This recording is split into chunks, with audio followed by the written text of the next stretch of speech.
This is your sound check. If you could let me know if you can hear me and everything is okay. And hello to Randy, bonjour, to Maureen, Fred, Paul, hello, Saban, and Ruth. Hello to Sheila as well, and Colette. Let's see, did I get everybody? I think I got everybody. Welcome. Hopefully you're okay,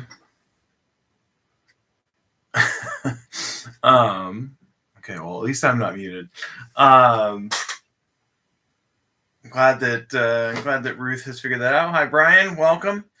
Hope your 2026 is rolling along. We're 2 weeks in.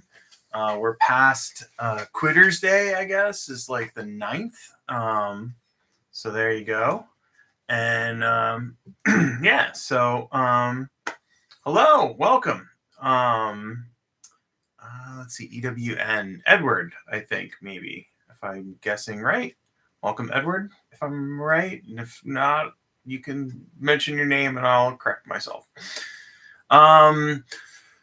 So who am I? My name is Andrew. I'm a certified mindfulness meditation coach. Folks will know me because I was a often fill-in for the Do Nothing Project and a most times moderator. Back when Do Nothing Project was on the YouTubes. Hello to Cheryl. Okay, Edward is right. All right, awesome. Yes, and we're super glad that you can make it back. And then if you're watching this as across temporal time and space through a recording, thank you. I've noticed that we get like a kind of a bimodal situation where we'll have about 15 to 20 folks on 15 to 20 folks on Wednesdays, and then we get like another bump of people on like Friday or Saturday mornings. So that's nice. Ralph is a great name for a cat. Cats know how to do nothing. So what to expect? A 25-minute sit with lightish guidance. And then similar to the Do Nothing Project, where we do very little of nothing, or very little to nothing, I guess, for 20 minutes, and then a friendliness practice. For our sits on Wednesdays, we do something for 20 minutes and then nothing for 5. So we finish with kind of the analogy I like to borrow from Jeff is this idea that we've been pedaling our bicycle of practice, and then at the end, that last 5 minutes, we can just coast. So when I ride my bike and come home a certain way, there's a hill towards home. And so when I make it to that hill, I can just coast all the way home. And so I love to do that. So that is your framing. Thank you for the likes. Oh, I forgot to mention so you can, if you aren't getting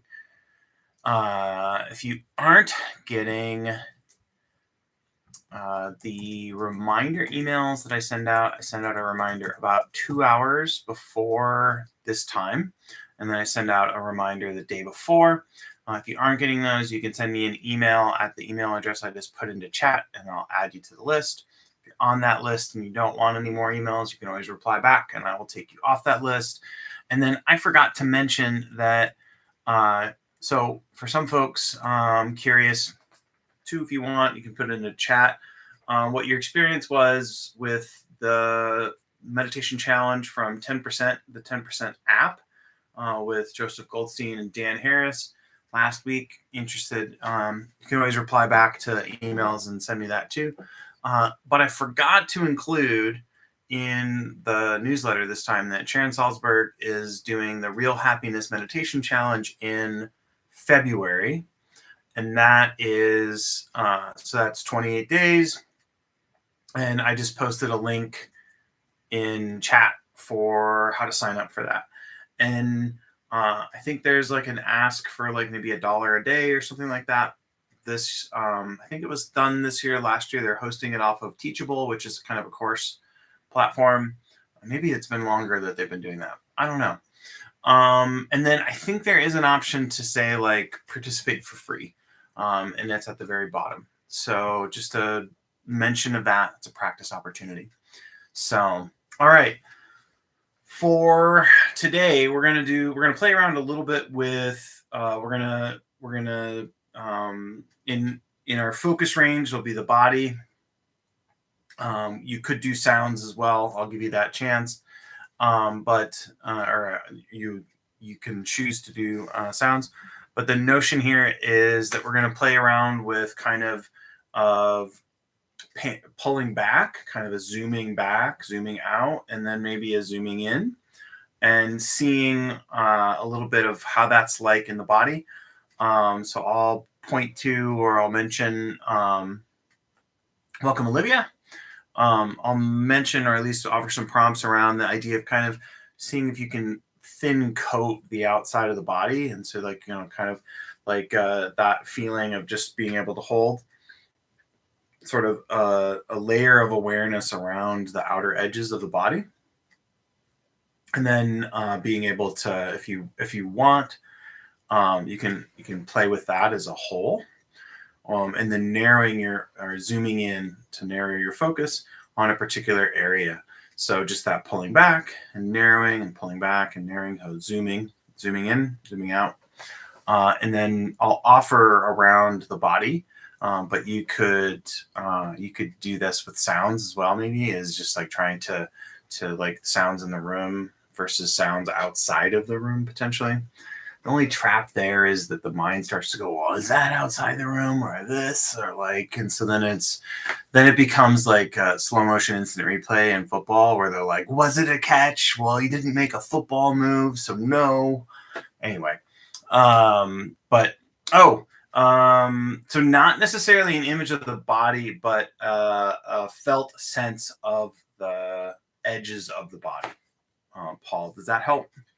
So, so you could do it with the images of the body. You could do image of the body, but if we did that, just as like, let's just play that out for a second. Now we're looking at mental image, not necessarily, we're doing like a representation of the body.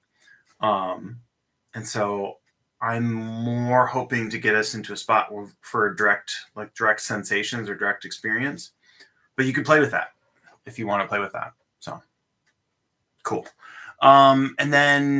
And so the other notion for why not an image of the body or some sort of like representation of the body is that not everybody may have the same kind of representation of that. And so it's that notion of being able to feel to the edges of the body or feeling around kind of what's moving in the body will be another cue I offer.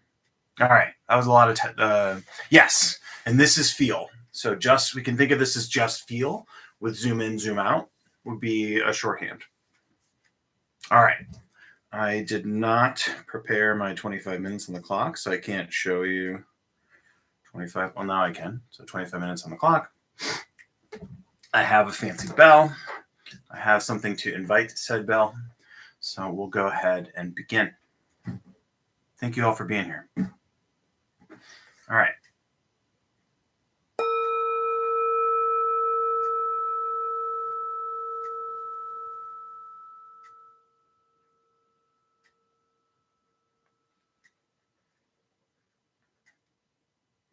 All right, so we begin with establishing our posture.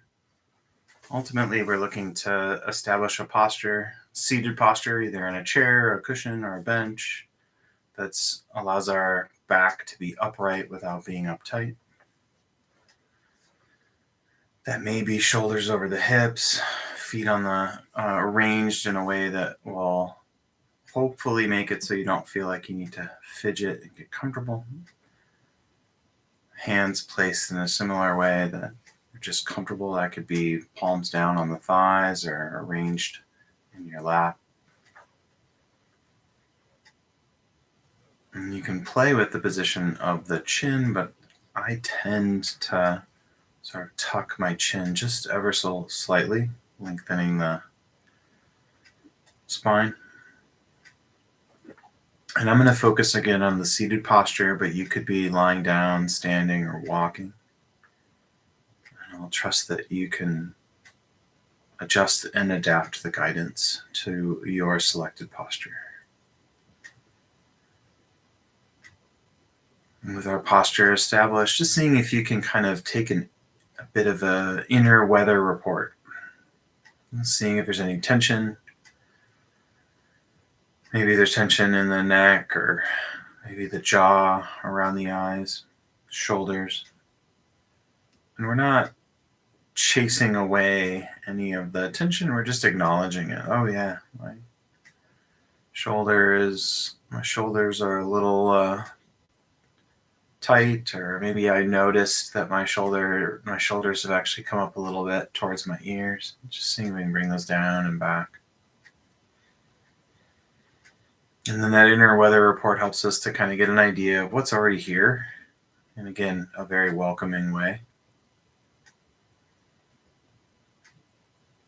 And then finally, a few deliberate breaths. Slow and low is the tempo we're going for. Breathing in through the nose allows us to slow that breath down, sinking low into the belly.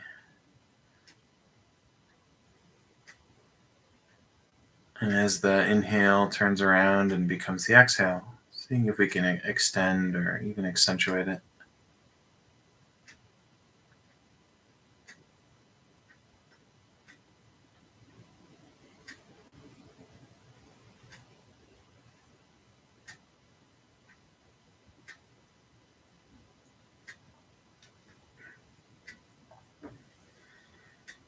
Maybe a few extra breaths.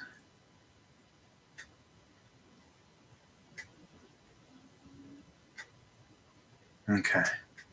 So our focus range is the body. That could be the physical body or the emotional body.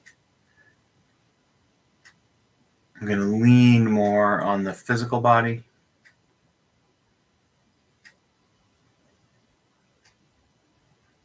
And then our instructions are seeing if we can feel to the edges of the boundary of the body. So maybe to the edge of the skin of the body, and seeing if we can feel as much of the edge of the skin of the body as possible all at once. This is kind of difficult at the beginning if you haven't done a zoom out. Like, it's like, oh, how would I even do that? Just seeing if you can be playful.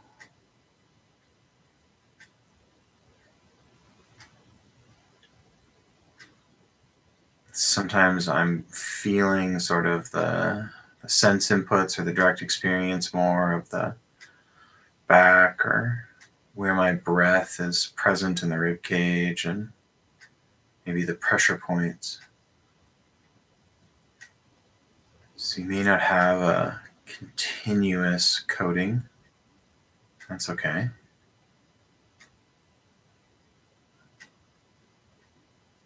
Seeing if we can be a bit playful.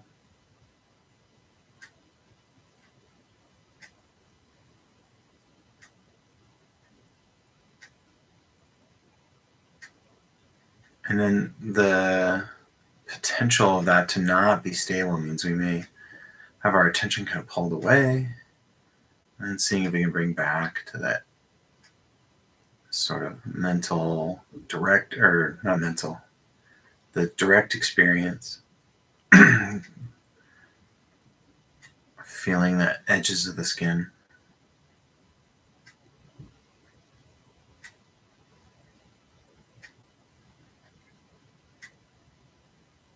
And the real training of our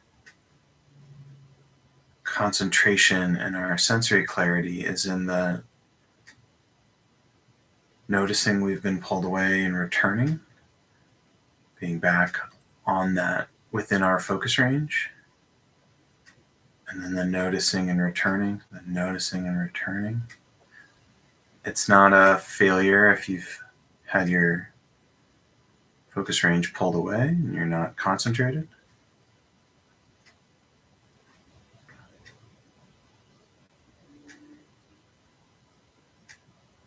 And we'll explore this for a bit. I'll give you some time on your own.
And then now see if you can zoom in. Let's zoom into a hand or the hands. And again, not necessarily sort of the mental image of the hands, but the throbbing, pulsing, direct experience of hands or hand.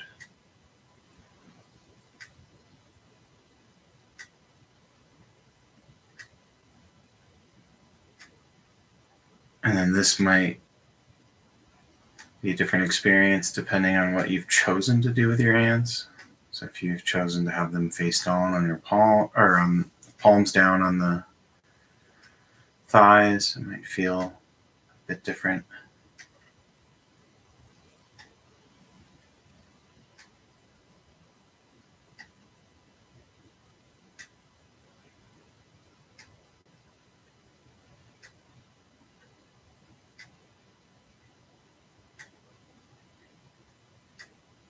For many folks, the hands can be neutral, but not for all.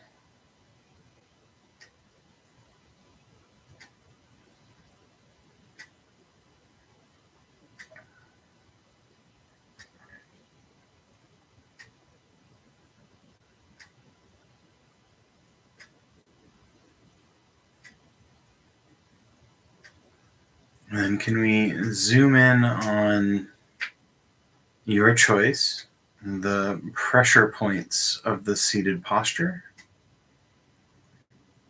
So that could be the weight of the body on the sits bones, could be the contact points of the thighs, maybe the feet,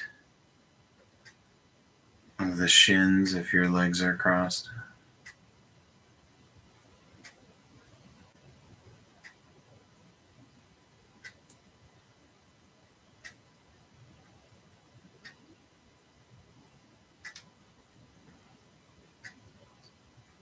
Pouring your attention in.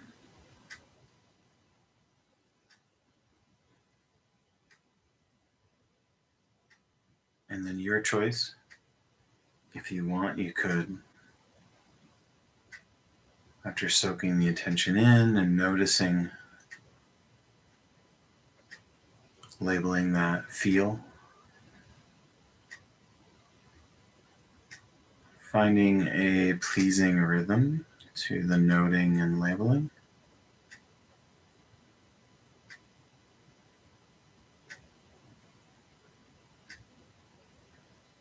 Being okay with the attention going outside of the focus range and coming back.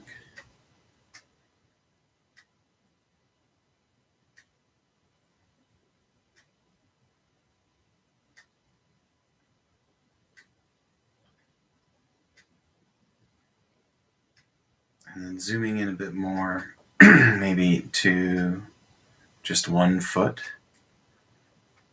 or one contact point for the foot.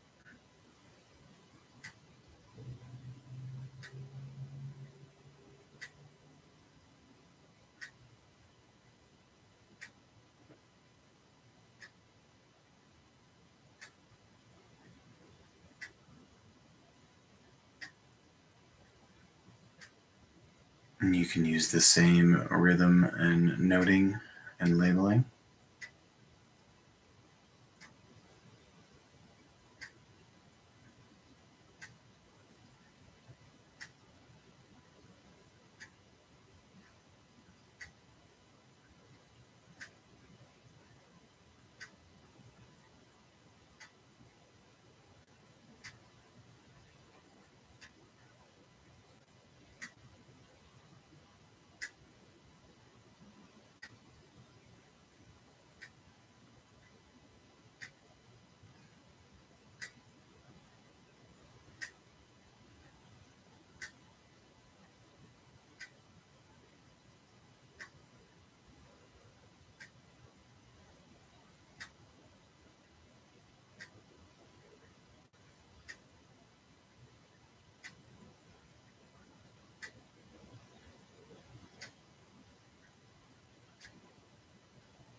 And then now zooming out.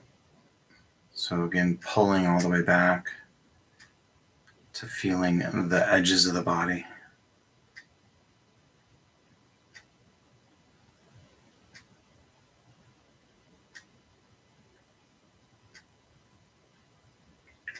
With the option of noting the whole body at the same time.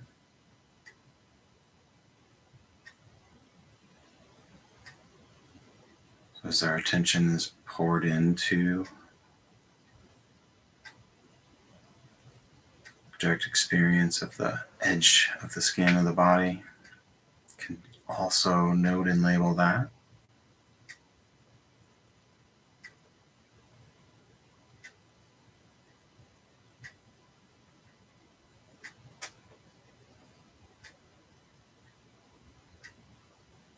Maybe holding the body after zooming in and then zooming back out is easier, or maybe it's just as difficult.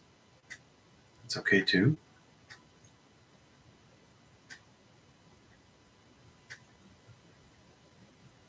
Let's just explore zoom out for a bit more.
right, so now this is your opportunity to choose. It's a choice point for you. You can continue doing what you've been doing with feel out and zooming. Or you can, with care, put the technique to the side and do nothing. So again, that's this notion that we've been putting in effort to our practice and now just coasting.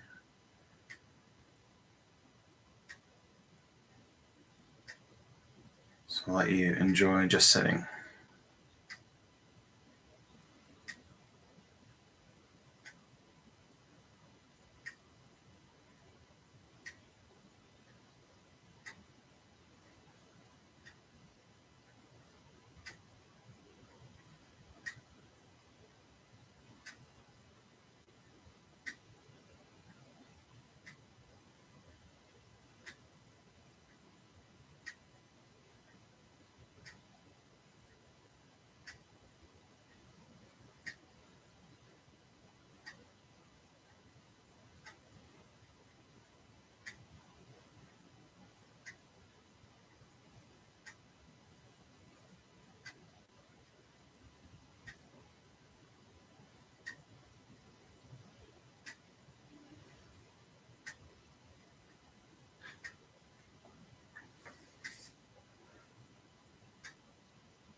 Thank you for your practice. Thank you for making time for yourself and time to be here in community.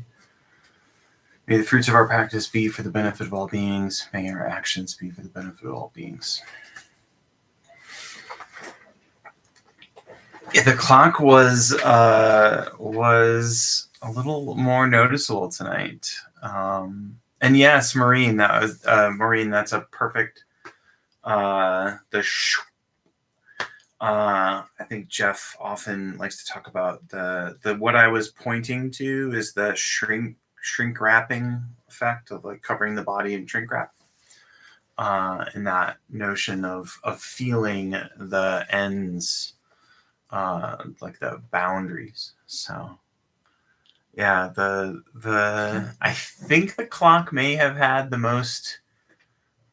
It was the clock or one of Brooke's videos that had the most views in 2025. I haven't done a 2025 breakdown, but I'm pretty sure that I think it was Brooke and then the Wabi Sabi clock. So, which is the way it should be. You're super welcome, Randy. Yes, Brian, good to have you here. Oh, hey, Lisa. Good. Yeah, so let's see. I am going to be in Salt Lake City for a hockey game this weekend. The coolest question that I get is, are you working the game? And no, I'm not, but I love that the possibility could be that I would be working at the game. But no, I'm going to get a chance to see the Mammoth play the Kraken.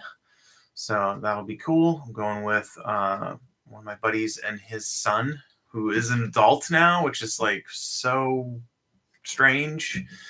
So I guess it's all part of the turning 50 this year. So, yes, the Mammoth and the Kraken, those are great mythical names. So, and then let's see. So yeah, I posted. Let me post one more time. I think it's the Real Happiness month of meditation. That's a thing that Sharon Salzberg's running. And then I actually did the first 3 days of the challenge, and then I missed the last 4 for the Joseph Goldstein thing. Hey, Anna. So that's a great question, Paul. Who am I rooting for? So I have a Roadrunners jersey that I'm probably going to wear. So I think that means I'm rooting for the Mammoth. But yeah, I'm rooting for overtime, to be really obvious, or to be real honest. I would love to see overtime and maybe a shootout. But yeah, so it was a funny thing because I normally would be rooting for the Red Wings or the Wild, which it's not always a popular opinion amongst people. But yeah. And at some point, somebody had asked me about how does mindfulness and like the skills like concentration, clarity, equanimity apply to some of the stat stuff that I do. This is actually a question that I think somebody had asked me about at the Art of Living, and then somebody else asked me. So if I ever write anything this year, which may or may not happen, that's something that I may write a little bit about. Yeah, but yeah, I think that I forgot. I'll be bringing jersey with me. So. All right, we'll be here same bat time, same bat channel next week. Thank you to everyone for showing up. And I think that's it. Yeah. Have a great rest of your week. And hello to folks in Australia. Happy Thursday. Bye. Yeah, have a great night.